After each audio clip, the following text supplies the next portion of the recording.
कामचोर देवरानी।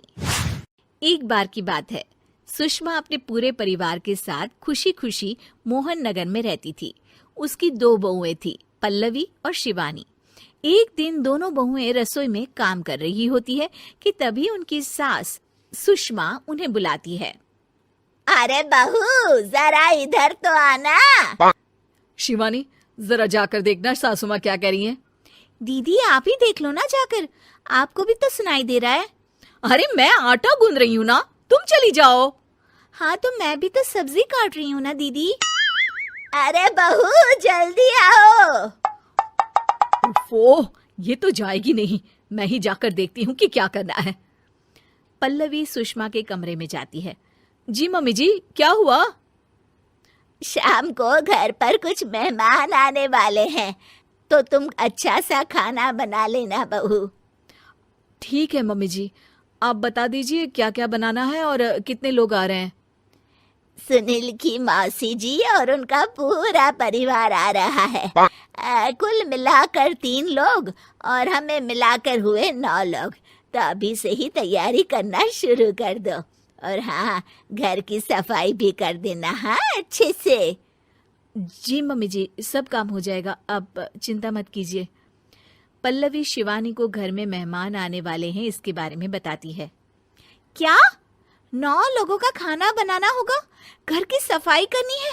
बाप रे, सासू माँ ने तो हमें घर की नौकरानी ही समझ कर रखा है। ऐसा नहीं बोलते शिवानी, हम इस घर की बहू हैं और घर के काम करना हमारा फर्ज है। दीदी तो है ही सासू माँ की चमची, जब देखो सासू माँ सासू माँ। मैं तो इतना सारा काम नहीं करने वाली। शिवानी कपड़े लेकर गमला साफ कर रही होती है और चक्कर आने का नाटक करने लगती है। मेरा सर चकरा रहा है। तभी वहां पल्लवी और सासू माँ जाते हैं। अरे बहू, क्या हो गया तुम्हें? मम्मी जी, बहुत तेज सर में दर्द हो रहा है।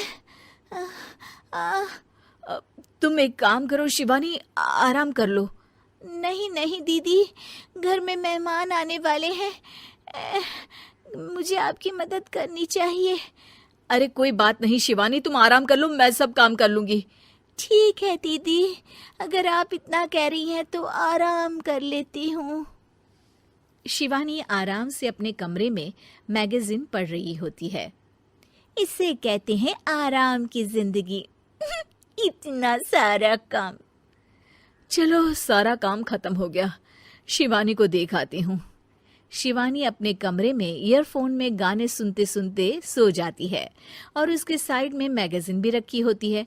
पल्लवी वहां आ जाती है और वो सब देखती है। ओहो, तो मतलब सब काम चोरी का बहाना था। अभी बताती हूँ इसको। घर का सारा काम मुझे करना पड़ा और ये महारानी यहाँ मैगजीन पढ़ रही है, गाने सुन रही है। पल्लवी रसोई से एक प्लेट और चम्मच लेकर आती है और शिवानी को थाली बजाकर उठाने लगती है।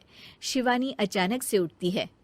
उठ गई महारानी, गाने भी सुन लिए, मैगजीन भी पढ़ ली। तुम तो बहुत बड़ी झूठी निकली शिवानी। तुमने सर दर्द का बहाना बनाया ताकि काम करने से बच सको। हाँ, बनाया बहाना, तो क्या करती? इतने सारे काम करती।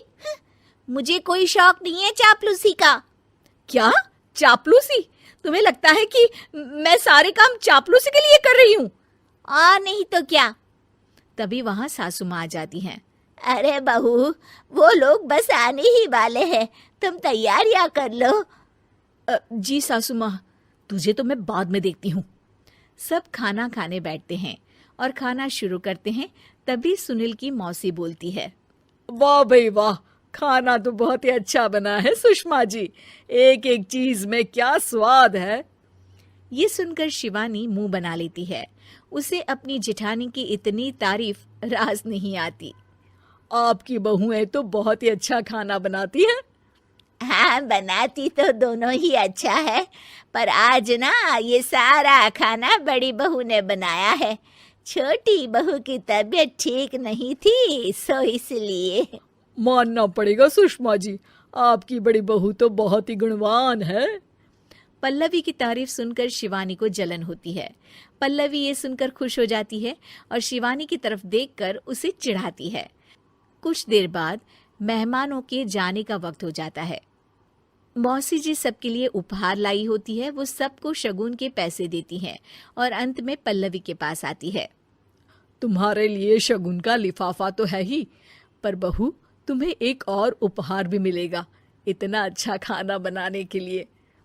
मौसी अपने सोने के कंगन निकालकर पल्लवी को पहना देती है। ये लो, ये मेरे मनपसंद कंगन है, अब से ये तुम्हारे हुए। धन्यवाद मौसी जी।